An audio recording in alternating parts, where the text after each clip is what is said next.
안녕하세요. 이혼하거나 고쳐 살거나 주쌤입니다.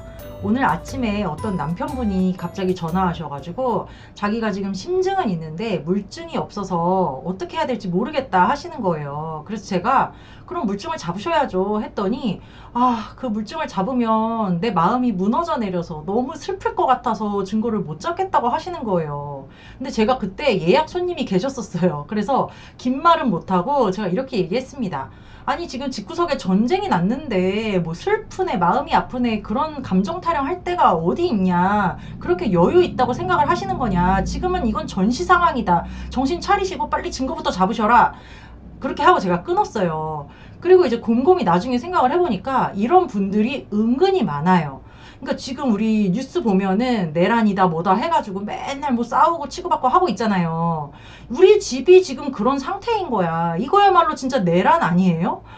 내란 우두머리가 내 배우자인 거야. 근데 이런 상황에서 내가 마음이 아파서 슬퍼서 뭐 어째서 이렇게 감정 타령할 여유가 과연 있냐는 거지. 그래서 오늘은 이렇게 배우자가 바람이 났을 때 우리가 조심해야 될 감정에 대해서 한번 이야기해 보려고 합니다. 구독과 좋아요 눌러주세요.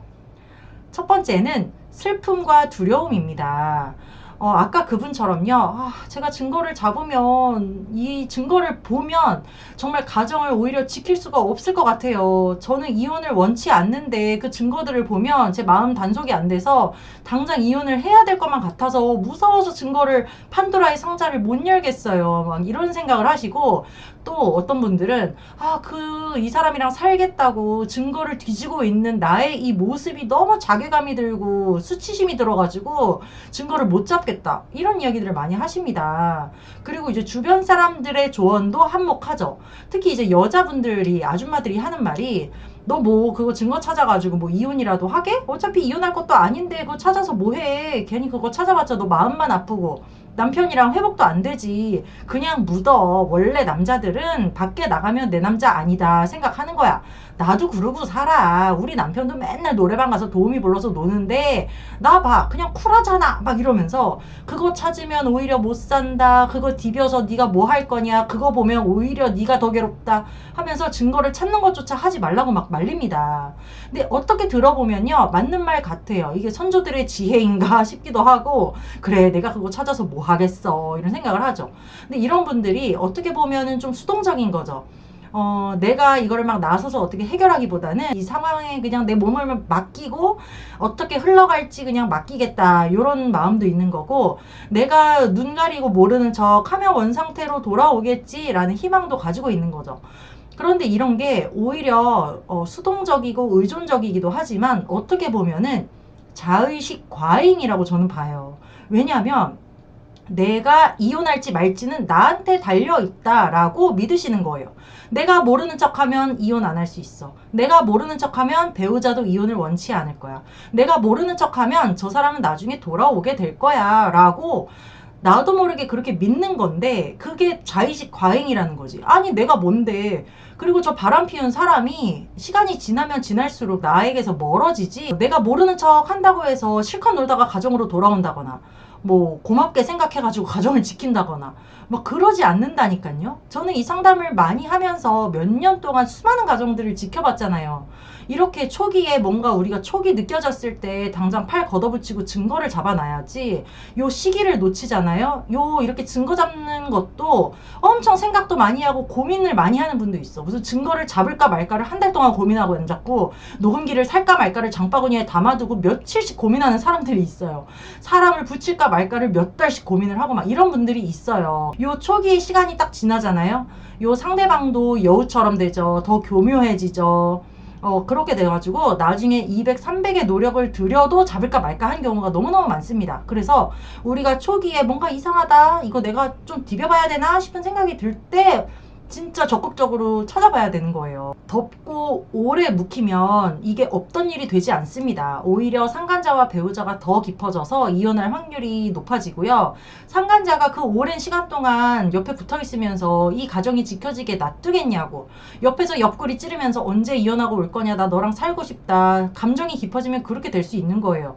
처음에는 그냥 양다리 걸치려고 했던 이 배우자도 나중에 상간자와의 감정이 너무너무 깊어지고 둘이 정이 쌓이면 배우자가 꼴 꼴배기 싫어지고 애들도 눈에 안 보이게 되는 겁니다. 그래서 내가 이거 못 본 척하면 그냥 이 평화가 유지되겠지라는 생각은 진짜 착각이고, 지금의 이 가짜 평화를 언제까지 내가 모르는 척 하면서 눈 가리고 아웅할 수 있을 것 같으세요? 그것도 자기 자신을 잘 못 판단을 한 거야. 이렇게 내가 그거 뒤지면 너무 슬플 것 같아, 그거 보는 게 너무 두려워 라고 하는 분들은 감정적인 분들이잖아요. 이런 감정적인 분들이 감정 컨트롤도 못 하거든요. 그러니까 아예 튀면 빨리 증거를 잡거나 뭐 하거나 했겠지. 근데 막 이런저런 생각을 하면서 이런 너무 슬퍼 두려워 이런 생각을 하는 분들은 완전 F인 거야. 이런 F들은요, 또 뭔가 이렇게 트리거가 있으면 못 참고서는 부항 끌어올라요. 또 갑자기 막 급발진을 한단 말이야. 그러니까 나는 참으려고 참았는데 갑자기 내가 막 급발진을 해버렸어. 증거도 없이 너 바람 피우고 있는 거 내가 모를 줄 알아 막 이렇게 해버리는 거야. 그러면 이 상태에서는 더 상황이 악화가 되는 거죠. 내가 차라리 감정 컨트롤이라도 잘해야 되는데 감정 컨트롤도 안 돼. 증거도 못 잡아놨어. 이미 내가 의심하고 있는 거 너 바람 피우는 거 알아 라고 질러버렸어. 앞으로 증거 잡을 방법 더 없어지거든요. 그래서 이렇게 감정에 빠져들어서는 절대 해결을 못한다 이렇게 말씀을 드리고요. 뭐 이렇게 고민했던 분들 나중에 되면은 또 성격이 급해져가지고 왜 빨리 안 잡히나 막 이렇게 더 나중에 막 급발진을 해요. 그러니까 초기에 내가 의심이 들었을 때, 뭔가 촉이 왔을 때, 그때 내가 진짜 마음 단디 먹고 감정 싹 배제하고, 뭐 감정적일 수 있죠. 그거는 잠자기 전에 자기 연민에 잠깐 빠질 수는 있겠지만 대낮에는 손과 발을 많이 움직여서 행동하셔야 내가 나 자신을 방어하고 내 자식들을 지켜내고 가정을 지킬 수가 있습니다. 나중에 이 사람이 헷가닥 돌아가지고 이혼하자고 집 나가고 생활비 끊고 뭐 애들을 두고 나가고 이런 상황이 되면 뭘로 나를 방어를 할 거냐고. 그때 가서 저 사람이 바람 피워서 저런다 어떻게 내가 증명을 할 거냐고요. 증거가 없으면. 그래서 정말 용기가 없는 분들한테 제가 이렇게 조언을 드리거든요. 증거 잡고 나서 이거 가지고 뭐 까발리든 뒤집어 엎든 판을 어떻게 하든 간에 그거는 증거 잡고 나서 걱정을 하시고, 증거를 일단 잡아 놓으시고 몇 년을 묵히든 간에 일단 증거는 잡아 놓으셔야 된다. 나중에 저 인간이 이혼하자고 이혼소장 보내면 뭘로 방어를 할 거냐. 그때 가서 뒤통수 맞고 등에 칼 찔리고 나서 그때 증거 잡을 걸 후회했다가 무슨 봉변을 당하려고 그러냐. 나중에는 더 슬프고 더 억울하고 더 분통이 터지는 일이 발생하게 된다. 지금 정신 차리셔라 이렇게 말씀을 드립니다. 그리고 두 번째 다스려야 될 감정은 복수심입니다. 우리가 배우자 외도를 알고 나면, 특히 그 바람나기 전에도 부부 사이가 뭐 별로 썩 좋지 않았다거나 이 사람이랑 나랑 뭐 나이 차이가 얼마 안 난다거나 서로 무시하는 사이였다거나 이러면요, 바람 피운 걸 알았을 때 어떻게 내 배우자가 나 말고 다른 사람이랑 성관계를 하고 사랑한다고 할 수 있어, 나 너무 마음이 아파 이러기보다는 요거 봐라, 요 새끼 봐라, 요거 내가 봐줬더니 아주 바람까지 펴? 야, 너 뭐 돼? 이러면서 내가 너 가만 안 둘 거야. 내가 너 복수하고 나락으로 떨어뜨릴 거야. 네가 감히? 이런 생각이 막 올라와요. 저도 진짜 그랬거든요. 진짜 뭐 다른 분들은 막 마음이 아프고 막 배신당한 느낌에 막 슬프고 이렇다고 하는데, 저는 막 슬프고 뭐 내 남편이 다른 여자랑 자다니 뭐 이런 게 없고, 이 새끼 넌 뒤졌어 이런 생각이 먼저 들더라고. 그래서 이런 분들은 또 이게 조심하셔야 되는 게, 우리가 가정 회복을 목표로 하면 배우자를 너무 나락에 보내고 너무 감정적으로 막 이렇게 해서는 안 되겠죠. 더 계획적으로 행동을 해야 되는데, 복수심에 불타오른 분들은 이제 어떻게 하는 경우가 많냐면, 이렇게 바람 피우는 사람들은 대부분이 남들에게 보여지는 모습에 굉장히 신경을 많이 써요. 평판에 집착하고 다른 사람이 나를 어떻게 보는지에 대해서 되게 신경을 많이 쓰고, 집에서는 막 이상한 개차반 행동을 하면서 밖에 나가서는 굉장히 나이스하고 가정적이고 막 젠틀하고 이런 척을 많이 하잖아요. 그러니까 그게 대비가 되니까 이 새끼가 밖에서는 그렇게 젠틀한 척을 하더니 집에서는 막 바람 피웠어. 이 새끼 이거 가면을 내가 벗겨버리겠어. 이거 완전 뚜껑 열리게 내가 만들어줄 거야. 너 한번 당해봐라 하고서는 뭐 그 친척들을 단톡방에 불러가지고 증거를 싹 다 오픈한다든지, 직장에 가가지고 이 남자가 바람을 폈다고 막 소문을 낸다든지, 이렇게 망신을 주는 거를 목적으로 하는 분들이 있어요. 망신 주고 너 나락 보내겠다. 너 한번 당해봐라. 그런데 이렇게 하면요, 바람 피운 배우자가 후회하고 막 내가 잘못했다, 제발 봐줘라, 내가 왜 그랬을까 이렇게 하지 않아요. 그 사람들은 원래 기본적으로 뻔뻔하고 이기주의적이기 때문에, 네가 감히 날 건드려? 네가 내 뒤를 캐서 이렇게 증거를 잡았어? 네가 나를 이렇게 망신을 줬어? 너 나랑 살 거였으면 너 나한테 이러면 안 되는 거였잖아. 내가 돌아갈 구멍은 남겨놨어야지. 내가 돌아갈 자리는 네가 없앤 거야. 난 너처럼 내 뒤통수 치는 인간이랑 못 살아. 이 지랄을 하면서 바람 피운 지 잘못은 어디 온데간데 없어지고 이거를 까발린 나, 소문을 내고 개망신을 준 나한테 포커스를 맞춰서 너 같은 애랑 못 살겠다 막 이렇게 나오는 거예요. 그러면은 초기에는 내가 막 분노심에 이글이글 막 불타오르고 이 새끼 내가 죽여버릴 거야 라는 생각에 이렇게 막 했다가도 나중에 아차차 싶은 거죠. 아, 내가 이 사람이랑 살 생각이었으면 내가 이렇게 하면 안 됐는데, 아, 내가 이 사람이 제일 싫어하는 행동을 내가 해버렸네 해서 뒤늦게 후회하는 분들도 많으시거든요. 그래서 내 목적을 분명히 하셔야 됩니다. 내가 진짜 저 새끼 나락 보내고 개망신 주고 저 새끼랑 나랑 완전 원수 져가지고 이혼을 할 거냐, 아니면은 내가 그래도 가정 지키고 저 사람이 상간자 정리하고 돌아왔으면 좋겠냐, 요거를 잘 살펴보셔가지고 배우자가 나에게 돌아왔으면 좋겠다, 나는 가정을 지키고 싶다 하면은 배우자를 너무 나락으로 떨어뜨려서는 안 된다는 겁니다. 그리고 세 번째는 환상입니다. 가끔 가다 보면 약간 비현실적인 환상을 가지는 분들도 있어요. 우리가 객관적으로 판단을 해야지 이 상황을 잘 헤쳐나갈 수가 있고 준비, 대비를 할 수가 있는데, 이제 너무 바람이 크다 보니까 이 사람이 나에게 돌아왔으면 좋겠다, 가정을 지키고 싶다, 우리 애들 부모 다 양친 있는 가정에서 자라게 하고 싶다, 이런 욕망이 너무 크다 보면은 현실을 제대로 못 보는 경우가 생깁니다.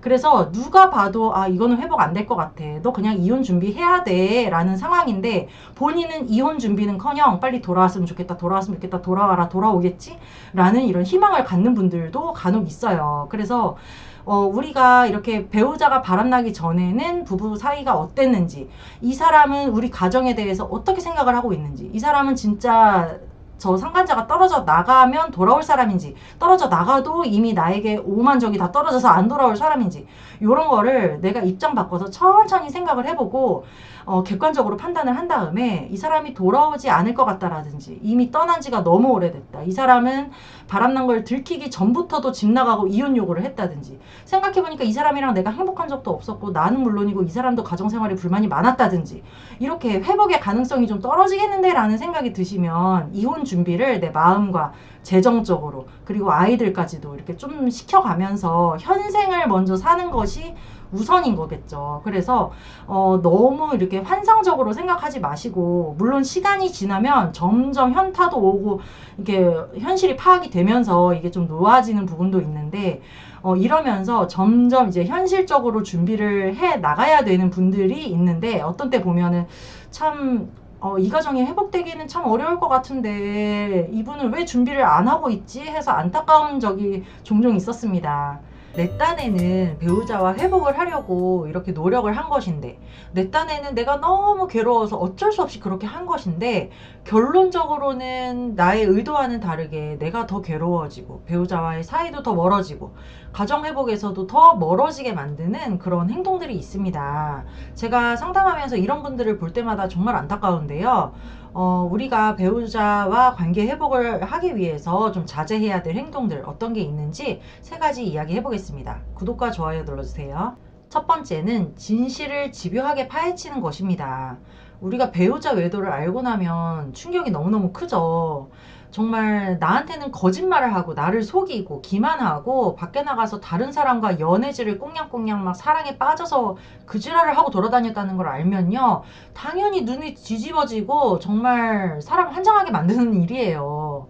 그래서 이제 증거도 찾아야 되고 내가 진실을 알아야지, 내가 속을 순 없지, 이런 생각으로 또 막 이렇게 증거도 찾고 진실도 파헤치게 되죠. 그런데 이렇게 진실을 파헤치는 거는 참 좋은데요, 이게 내 행동으로 그리고 증거로 파악을 해야 되는데, 어떤 분들은 배우자의 입을 통해서 들으려고 하는 분들이 있어요. 그러니까 우리가 증거를 잡을 때도 배우자 입을 통해서 잡으려고 하면 안 되잖아요. 누가 그걸 고지고대로 이야기를 하겠어요. 그런데 진실을 파헤치는 것도 배우자를 추궁하고 윽박지르고 뭐 닥달을 해가지고 이렇게 된 거 맞냐, 어떻게 된 거냐 하면서 막 배우자에게 캐묻는 분들이 있다는 거예요. 그런데 우리가 배우자에게 진실을 이야기하라고 추궁하고 이야기를 할수록요, 배우자는 짜증만 나게 됩니다. 그러니까 처음에는 자기도 미안한 마음이 들어가지고 뭐 술술술술 이야기할 수도 있어요. 그런데 우리는요, 배우자 입에서 나오는 거 어차피 뭐라고 이야기하든 100% 믿을 수가 없어. 그리고 배우자도 당장 자기 방어를 하느라고 100%다 이야기를 하지를 않아요. 한 7, 80% 정도 적당히 둘러대고 적당히 거짓말하고 축소하고 이렇게 이야기를 한단 말이에요. 그런데 우리는 뒤지면 뒤질수록 점점 뭐가 나와. 이 사람은 요만큼만 이야기했는데 뒤를 캐보니까 진실이 막 어마어마해. 나한테 한 거짓말 하나하나 복귀하면서 타임라인을 내 머릿속에 돌려가면서 생각을 해보면 생각하면 생각할수록 사람을 미치게 만드는 거예요. 아, 그때도 이런 거구나. 저 그때도 이래서 그랬구나 하면서 그 조각조각 퍼즐들이 머릿속에 맞춰지면서 이 배우자에 대한 불신과 분노는 점점 커지게 됩니다. 그래서 우리가 뭐 진실에 대해서 궁금해 하는 거는 괜찮은데 문제는 배우자를 추궁하고 윽박지르면서 생기는 그 갈등이 우리 부부 사이를 더 멀어지게 만든다는 거죠. 특히 남자분들이 이런 경우가 종종 있어요. 그러니까 섹스를 했냐 안 했냐, 콘돔을 썼냐 안 썼냐, 어디서 했냐, 얼마나 했냐, 뭐 그놈이 나보다 크냐 작냐, 뭐 걔랑 하니까 좋았냐, 오선생을 느꼈냐 못 느꼈냐, 막 그 섹스에 집착을 하면서 자꾸자꾸 추궁을 한다든지 뭐 이렇게 디테일한 거에 계속해서 물어보면 물어볼수록요, 사실 우리가 아무리 추궁해서 배우자 입을 통해서 뭔가를 들어도요, 궁금증이 완벽하게 해소될 수는 없어요. 왜냐하면 그 사람의 감정, 그때의 상황, 막 그런 거를 이 사람조차도 기억을 못 하고요.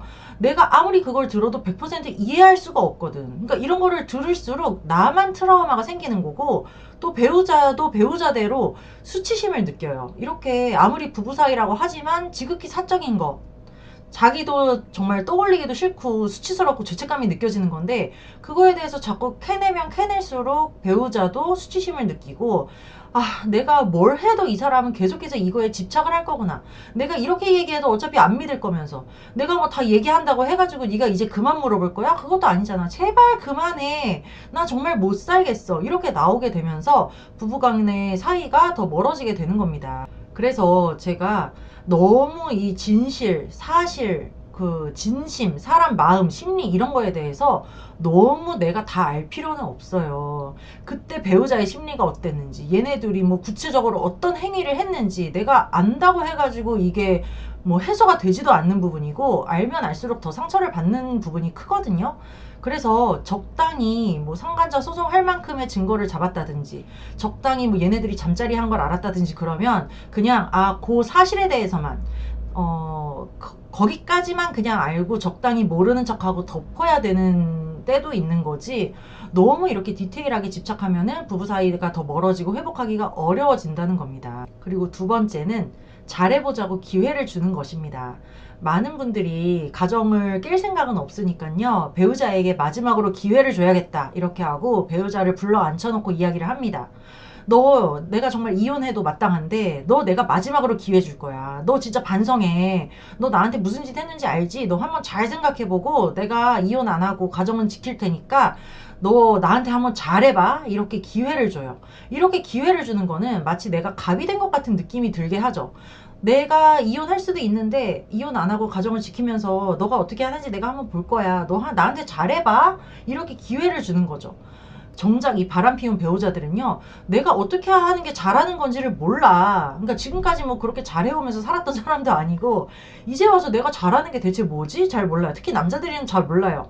그래서 그냥 상간자 두 번 만날 거 한 번만 만나고, 맨날 맨날 늦게 들어오던 거 일찍 들어오고, 갑자기 안 하던 뭐 설거지도 좀 하고 막 이렇게 해.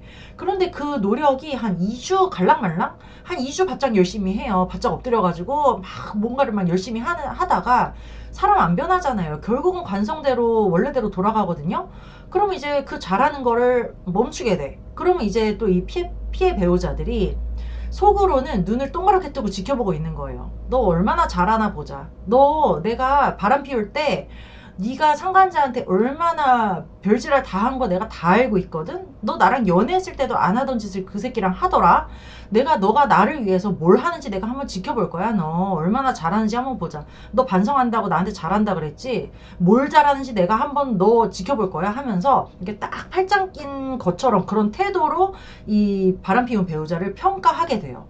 그러니까 이렇게 평가하는 분들이 또 나 스스로의 잣대는 없어. 그러니까 이 사람이 이 정도 했으면 좋겠다. 이런 행동을 하면 내가 마음이 풀어질 것 같다.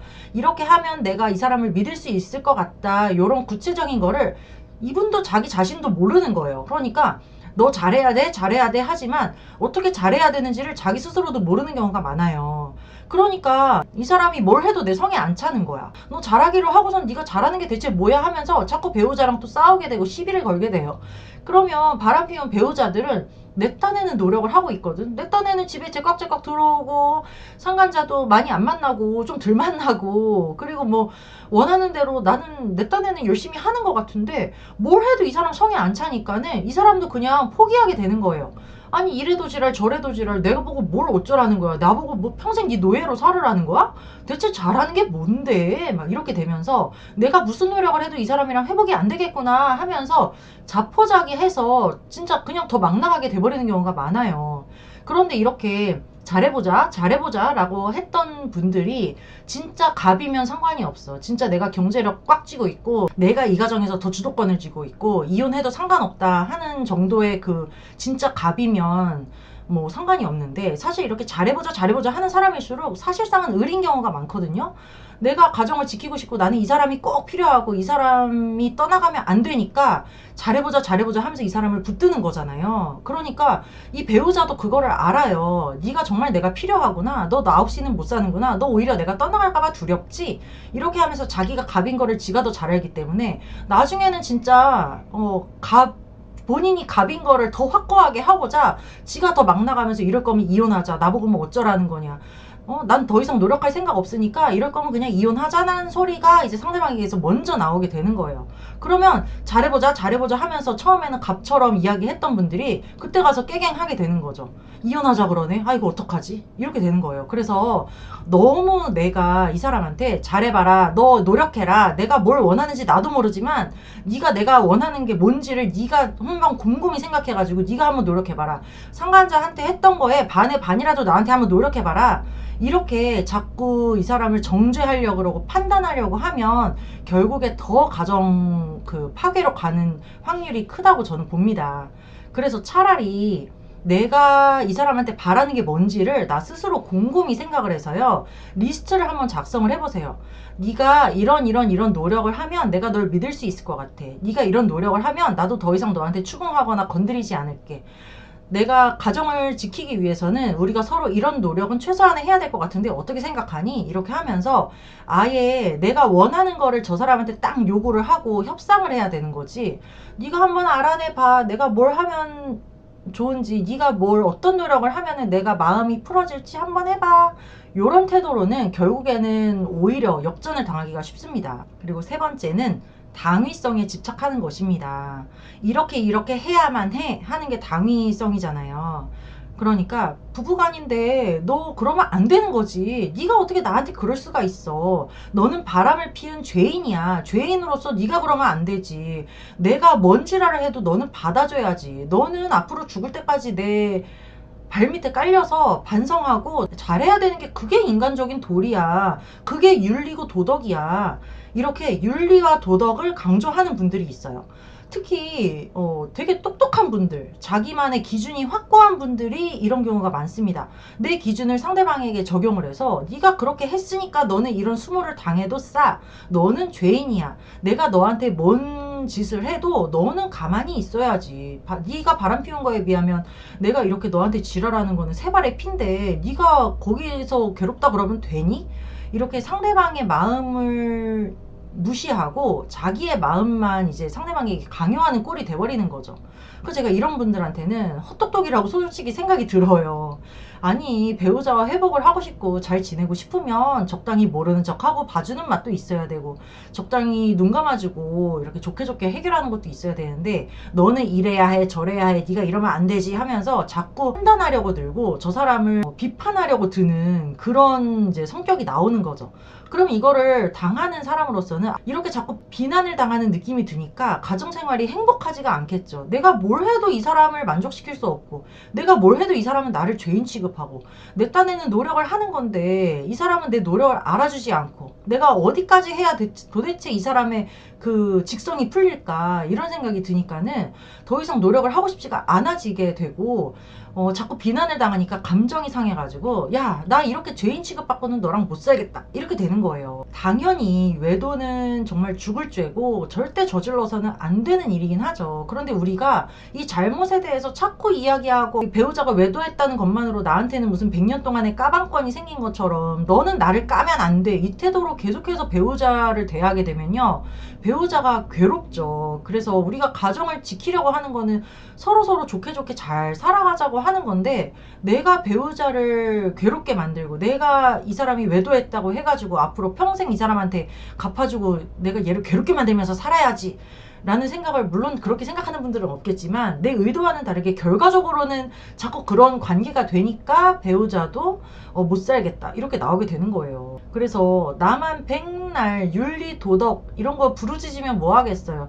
자꾸 그렇게 바늘 하나 안 들어갈 것처럼, 피 한 방울 안 날 것처럼 배우자를 대하게 되면 정말 부처님도 돌아 앉습니다. 그러니까 배우자를 비난하거나 내가 앞으로 너한테 뭘 해도 너는 나를 받아줘야 돼, 이렇게 생각하지 마시고, 부부간에 적당히 기대를 내려놓고 적당히 거리를 유지를 하면서, 아, 내가 앞으로 이 사람을 어떻게 대해야 될지, 그리고 앞으로 우리가 어느 정도의 거리로 이렇게 살아야 될지를 나 혼자 곰곰이 생각을 해보고, 너무 배우자에게 큰 기대를 하지 않고 사는 태도가 이제 중요한 것 같고요. 적당히 모른 척 해주고, 적당히 덮고, 적당히 잊어버린 척도 하고, 적당히 사랑하는 척도 하면서 좋게 좋게 대해야지 인간관계가, 부부관계도 결국은 인간관계인데 내가 상대방을 괴롭게 하고 있지는 않은지 이렇게 한번 생각을 해보셨으면 좋겠습니다. 그래서 우리가 너무 과거에 이렇게 천착해 있어가지고는 앞으로 나아갈 수가 없어요. 그래서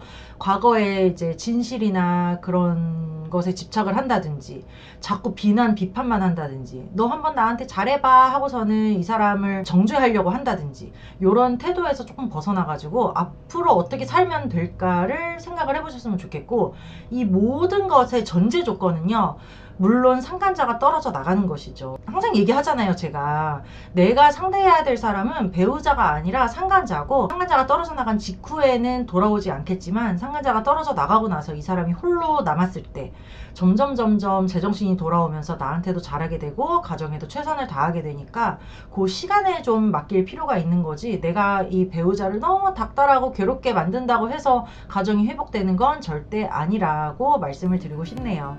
남편이 상간녀를 정리하고 가정으로 돌아왔을 때, 이제 우리 부부 둘만 남아서 이제 우리가 회복하는 일만 남았다 싶을 때, 이때를 우리가 굉장히 꿈꾸고 그날만 기다리지만요, 막상 그 상황이 딱 되잖아요. 뭘 어떻게 해야 될지 모르는 분들이 굉장히 많아요. 상간녀라는 적이 있을 때는 내가 전혀 조져버리고 남편이랑 상간녀랑 떼내는 것만 집중을 하면 되니까, 오히려 마음먹기도 편하고 목적이 있으니까 더 일을 진행하기가 수월합니다. 그런데 상간녀가 진짜 떨어져 나갔어. 그러고 나서 이제 남편이랑 회복을 해야 되는데, 이대로 그냥 소 닭 보듯이 살기는 또 싫고, 저 사람이랑 내가 그래도 잘해보고 싶은데 내가 뭘 얼만큼 노력을 해야 될까? 내가 어떤 마음가짐으로 살아야 이 사람이랑 불행하지 않게 살 수가 있을까? 어떻게 하면 되지? 막 이런 생각에 더 고민이 많아지고 생각도 많아지는 것 같습니다. 그래서 오늘은 이렇게 남편이 상간녀를 정리하고 돌아왔을 때 회복하는 시기에 아내분들이 저지르는 실수와 그러지 않기 위해서 우리가 어떻게 마음가짐을 먹어야 되고 어떤 것을 받아들여야 되는지를 한번 이야기해 보려고 합니다. 구독과 좋아요 눌러주세요. 일단 첫 번째 전제 조건은요, 남편과 상간녀가 진짜 떨어진 거를 내 눈으로 확인을 하고, 지들 둘이 정리했다는 말, 이런 말에 현혹되지 않고 진짜 내가 나서서 상간녀를 내 남편에게서 떨어뜨려서 이것들이 다시 붙지 않겠구나 라는 확신이 있을 때야 내가 회복하려는 노력이 의미가 있다는 것입니다.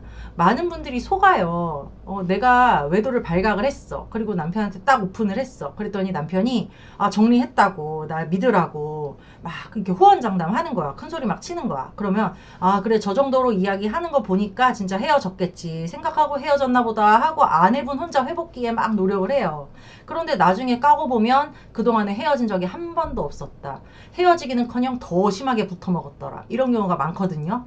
그래서 꼭 내 눈으로 증거로 확인을 하셔야 되고 쟤네들이 그냥 우리 헤어졌어요 하는 말 절대 믿으면 안 되고요. 내가 나서서 상간녀를 박살내고 응징하고 뭐 소송을 하든 뭘 하든 해가지고 상간녀를 내 손으로 떼어내야 진정한 회복이 이루어지는 거지 헤어졌다는 말만 믿어서는 안 된다는 게 일단은 전제 조건입니다.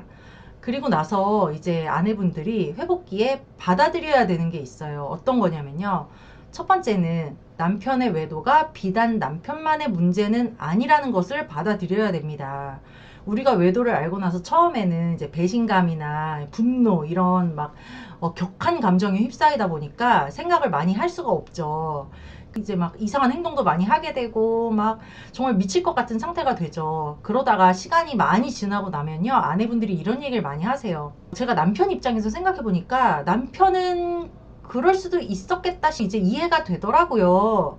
라든지 제가 시댁이랑 사이가 많이 안 좋아서 신혼 초부터 시댁이랑 트러블이 있을 때마다 남편한테 그 스트레스를 다 풀었었어요. 그래서 남편이랑 내가 사이가 별로 좋지 않았었고 내가 남편을 가장 대접, 남편 대접을 해준 적이 별로 없더라고요. 그래서 그거에 대해서 제가 지금 후회가 많이 됩니다. 라든지 남편이랑 저랑 그 신혼 초부터 섹스가 별로 안 맞아가지고 항상 제가 남편이 나한테 요구를 할 때도 쳐내고 거절하고 저는 남편이 그렇게 섹스를 좋아하는지도 몰랐고 그게 남자한테 그렇게 중요한지 몰랐어요. 이 일이 터지고 나서 보니까 남자들한테 섹스가 되게 중요한 거였더라고요. 이제 알았어요. 뭐 또는 제가 애한테만 너무 집중을 하고 애한테 오히려 매달리면서 살았어요. 그러니까 남편이 소외감도 느끼고 애와 내 사이에 끼어들지도 못하고 해서 다른 대상을 찾은 게 이제는 좀 이해가 되더라고요. 이렇게 내가 어떤 문제가 있었다 또는 우리 부부관계가 완벽하지 않았다 분명히 그 틈이 있었고 어떤 문제가 있었기 때문에 남편이 결핍을 느끼고 그 결핍을 다른 대상에게서 채우려고 했구나라는 거를 깨닫는 그 지점이 오더라는 거죠. 그래서 이 깨닫는 지점이 오는 게 되게 중요한 것 같아요. 그래서 많은 아내분들이 이 억울하다 나는 아무 잘못도 없는데 나는 최선을 다해서 살았는데 나는 아무 잘못이 없는데 네가 100% 잘못을 했다 이렇게 생각을 하면요 처음에는 회복하려고 노력하고 아내한테 참 잘하고 용서해달라고 빌던 남편도요 나중에는 반발심이 생깁니다. 너는 뭘 그렇게 잘했는데 너는 뭐 잘못이 없는 줄 알아? 내가 진짜 그런 사이코패스라는 거야? 하면서 아내에게 반발심이 생겨서 그 노력을 안 하고 돌아서는 경우가 많이 있어요. 그래서 제가 아내분들한테 늘 당부드리는 게 남편을 너무 쓰레기 취급하지 마라. 남편을 인간 쓰레기 취급하면 남자들 그거 오래 못 견딘다. 물론 남편이 바람 피운 거는 잘못한 거고 쓰레기 짓을 한 거지만 이 인간 자체를 부정하고 이 인간 자체를 경멸하는 티를 너무 내면 그거 견딜 남자들 없다. 그러니까 내가 이 남자에게 뭘 채워줘야 되는지 이 남자가 무엇이 부족해서 나에게 충족을 못해서 다른 여자에게서 충족을 하려고 했는지를 꼭 생각을 해보고 아무리 이 남자가 나쁜 짓을 했다고 하더라도 그 관계를 끊어낼 생각이 아니면 그 사람의 결핍을 내가 어느 정도는 채워줘야 된다 이렇게 조언을 해드려요. 근데 이제 많은 아내분들이 내가 이 사람에게 정서적인 결핍을 느끼게 했구나라는 거는 잘 생각을 못 하시더라고요. 왜냐면 아내분들이 그러는 너는 뭐 나를 채워줬어? 나도 외로웠어. 나도 힘들었어. 근데 너 나 그거 안 채워줬잖아. 근데 내가 왜 너한테 그런 걸 채워줘야 되는데 네가 무슨 결핍이 있어? 이렇게 생각을 하시기 때문에 남편의 정서적인 결핍은 보지 못하는 경우가 많아요. 그런데 대부분 외도한 남자들이 느끼는 게 뭐냐면요. 그동안의 가정생활에서 외로웠다. 남자로서 인정을 받지 못했다. 내가 참 많이 희생을 했는데 그거에 대해서 아내가 감사함을 모르는 것에 화가 났다. 이런 얘기를 또 많이 하거든요. 그래서 남자들이 원하는 거 우쭈쭈 해주고 고맙다 뭐 수고한다 당신이 최고다 이런 거 그런 거를 아내에게 듣지를 못하면 밖에 나가서 그런 이야기를 해주는 여자한테 홀라당 마음 뺏기고 몸 주고 돈 지갑도 열리고 이제 하는 거잖아요. 그래서 아내분들이 생각하기 쉬운 게 저거 섹스에 미쳐서 저렇다. 여자도 섹스에 미쳤고 이 남자도 섹스에 미쳐가지고 단지 섹스 때문에 저것들이 저렇게 물고 빨고 하는 것이다 라고 요 프레임을 씌워서 저 섹스에 미친놈 이렇게 생각하기가 쉬운데요. 그렇게 생각을 하면 오히려 회복하는데 어려움이 있더라고요. 제가 몇 년 전에 상담한 어떤 분이 이런 얘기를 해주셨어요. 남편이 나한테 잘못했다, 기회를 달라, 우리 잘해보자라고 울고불고 빌었었대요. 근데 이 아내분이 너무너무 화가 난 게 이 새끼가 나가서 딴 여자 만나서 몇 년 동안 외도를 하는 사이에 아내분을 쳐다보지도 않고 아내분이랑 섹스리스였던 거야. 그래서 그게 너무 여자로서 자존심이 상했던 거예요. 그러고 나서 이제 상간녀를 떨어뜨리고 나서 이 아내분이 남편이 또 나한테 섹스하자고 하지 않는 그게 또 너무 이상하고 화가 나는 거야. 얘가 아직도 그 여자 생각이 나나? 얘가 어디 가서 또 딴 데 가서 풀고 있는 거 아닐까? 왜 나한테 하잔 소리를 안 하지? 이제 그래가지고 나름의 지혜를 발휘해서 호텔로 이제 남편을 부른 거예요. 불러서 이게 뭐 분위기를 잡고 좋게 얘기를 하고 이랬으면 좋았을 텐데 이 아내분도 말이 또 곱게 안 나간 거야. 성격도 세고 받은 상처가 있으니까 곱게 안 나가니까 너 그년이랑 물고 빨고 할 때 했던 거 나한테 한번 똑같이 해봐 하면서 빨개 벗겨놓고 이제 나도 빨개 벗고 너 그년이랑 했던 거 그렇게 좋았니? 나랑도 한번 하자. 나랑한테 해봐. 막 이렇게 해봐. 이렇게 된 거야. 남자가 거기서 벌벌벌벌 떨지. 그게 되겠어요? 결국은 못하는 거지. 그러면서 이제 못하겠다 이렇게 했더니 아내분이 또 못하겠다는 소리에 화가 난 거야. 너 이제 내가 여자로 안 보이냐? 지금 나 무시하는 거냐? 그년이랑 되던 거 나한테는 안 되냐? 하면서 화가 나가지고 남편을 막 구박을 한 거예요. 막 폭행도 하고. 그러고 나서 남자가 완전 등이 돌아서가지고요. 더 이상 이 아내분한테 예전에 하던 집안일, 뭐 예쁜 말 이런 것도 안 하고 섹스는 더더욱이나 물 건너 간 거고 난 너랑은 이제 죽을 때까지 못하겠다. 이렇게 나왔다는 거예요. 이렇게 이 남자가 단지 섹스에 미친 거고 그래 너 섹스 좋아하지 내가 해줄게.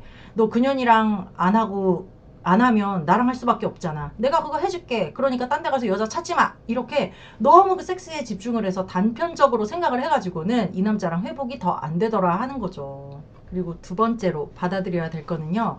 나도 노력을 해야 된다는 점입니다. 어떻게 보면요. 바람 피우다가 돌아온 인간보다 이 피해 배우자가 더 큰 노력을 해야 될 수도 있어요. 이게 되게 억울하죠. 아니 지가 바람도 피우고 지가 나한테 이렇게 큰 상처를 줘놓고서는 내가 왜 이거 노력을 해야 되지? 아니 지가 이런 잘못을 저질렀으면 지가 알아서 착착 노력을 해서 내 마음을 풀어주고 나랑 회복하고 싶으면 지가 노력을 해야지. 내가 뭔 잘못을 했다고 내가 노력을 해. 이렇게 생각을 하는 경우가 많아요. 그래서 가장 나쁜 거는요. 너 한번 노력해봐. 어디 한번 보자. 너 얼마나 잘하는지 내가 한번 지켜볼 거야. 내가 뭘 원하는지 네가 알아내서 한번 해봐봐. 너 그년한테 알아서 선물도 사주고 뭐도 하고 착착 잘하더만 그거 나한테 똑같이 해봐. 어디 한번. 난 너를 평가할 거야. 이렇게 이 남자한테 내가 원하는 것도 솔직하게 얘기를 안 하면서 네가 한번 알아내서 네가 한번 어떻게 해봐봐. 그리고 네가 잘못했기 때문에 나는 아무 노력도 안 할 거야. 나는 이제 하던 것도 안 할 거야. 집안일도 안 할 거고 애케어도 안 할 거고 네가 한번 죽도록 한번 해봐봐. 너 한번 네 잘못을 한번 네 행위로 한번 뉘우쳐봐. 너 하는 꼬라지 내가 한번 볼 거야. 이렇게 나서는 게 가장 회복하는데 악영향을 미치는 것 같더라고요. 그러니까 남자들이 처음에는 잘못했다고 막 설거지도 하고 집안일도 하고 싹싹 빌고 하다가요. 나중에는 내가 뭘 얼마나 잘못했다고 이렇게 구박을 당해야 되지? 그리고 아주 그냥 너가 나의 약점을 잡았구나 잡았어. 평생 아주 노예 삼으려고 아주 건수 하나 잡았구나 싶어가지고 남자들도 그런 노력을 하고 싶지가 않아져요. 내가 뭘 해도 이 여자는 부족하다고 느끼는 것 같고 나는 120%의 노력을 하고 있는데 저 여자가 느끼는 거는 내가 60%밖에 안 된다고 느끼는 것 같고 이러니까 내가 이런 노력을 해봤자 뭐 할까. 다시 우리 부부는 행복해질 수 없을 것 같은데 아주 그냥 내 약점을 잡아가지고 나를 괴롭힐 작정인 것 같은데 이런 생각이 드니까 그나마 하던 노력까지도 안 하게 되는 거예요. 그래서 우리가 진짜 이혼할 생각이 없고 이 사람이랑 그래도 잘해보고 싶다. 회복하고 싶다. 그래도 쇼윈도까지 안 가고 좀 부부로서 뭔가를 이렇게 주고받으면서 좋은 마음으로 살고 싶다 할 때는요. 나도 뼈를 깎는 고통이 있어야 되고요. 예수님 부처님 마음으로 나도 노력을 해야 되더라고요. 진짜 이 바람 피우다 돌아온 배우자랑 살다 보면요. 더럽고 치사하고 저거 뭐가 예쁘다고 내가 이렇게까지 해야 되나 라는 현타가 오게 마련이죠. 그런데 그럴 때마다 우리가 이혼을 하지 않는 이유를 떠올려 봐야 될 것 같아요. 내가 아이에게 이혼 가정을 물려주고 싶지 않다. 내가 지금까지 읽은 거 저 사람이랑 나눠가지고 우리 둘 다 되게 초라해지고 싶지 않다. 우리가 나 자신을 뿐만 아니라 내 자식들, 우리 가족들, 막 이런 주변을 생각하는 마음이 있으니까 그래도 이 사람이랑 이혼하지 않고 살아봐야지라고 결심을 한 거잖아요. 그 마음을 떠올리면서 아, 그래, 내가 우리 애들 위해서 이까짓 거 못하겠냐. 그래, 내가 다른 사람도 아니고 우리 애들 아빠인데 우리 애들 아빠를 위해서 내가 한번 노력해보자. 미워도 다시 한번 이 심정으로 노력을 해야지 부부관계가 회복이 되는 거지. 계속해서 네가 잘못했다, 너만 노력해라, 네가 어떻게 그럴 수 있냐 이렇게 생각해서는 회복이 어렵습니다. 받아들여야 할 것 세 번째는요, 예전으로 돌아가기는 힘들다는 것입니다.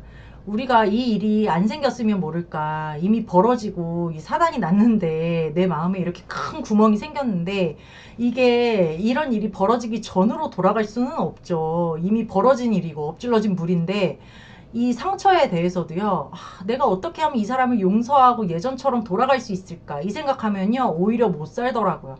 그냥 그걸 받아들여야 돼요. 아, 이 사람이 이런 사람이었구나, 내가 지금까지 속았구나, 아, 나는 이제 이 상처를 떠안고 살아야 되는구나, 오히려 이렇게 살아야지 이 상황이 수용이 되고 노력할 의지가 생기지.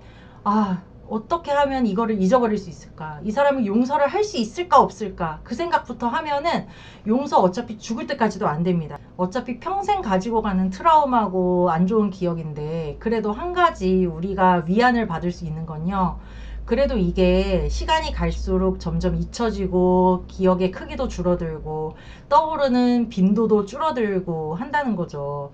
세월이 지나면서 우리가 가족의 모양도 바뀌고 형태도 바뀌고 또 그 구성원들도 바뀌고 하잖아요. 그 안에서 또 좋은 일도 있고 슬픈 일도 있고 새로운 일이 많이 많이 일어날 거예요. 그런데 그런 일이 벌어지면서 이 외도 사건이라는 게 지금은 내 전부인 것 같고 우리 가족의 막 전부인 것 같고 이렇지만, 이 크기가 점점 줄어들게 된다. 내 마음속에 있는 이 큰 구멍도 점점 메꿔지게 되고, 그거는 시간만이 해결해 줄 수 있고 신만이 해결해 줄 수 있다. 이거를 받아들이는 게 이 시간을 견뎌내는데 도움이 되는 것 같습니다. 어떤 분들은 이제 그래요. 내가 피해자다, 내가 너무 불행하다, 여기에만 완전 매몰돼 가지고 무슨 싱크홀에 빠진 사람처럼 이 생각에서 헤어나오지 못하면요 정말 미래가 암울할 수밖에 없죠.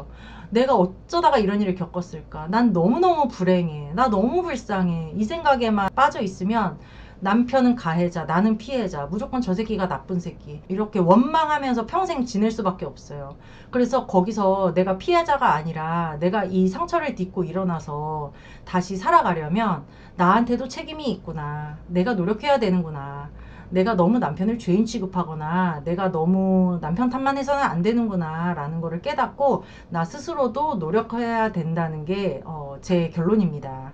네, 오늘은 여기까지 하고요. 이거나 거거나 카페에 들어오시면 제가 쓴 칼럼도 있고 다른 분들의 사연도 있으니까요, 이거나 거거나 카페에서 만났으면 좋겠습니다. 여러분 안녕. 다음 시간에 또 만나요.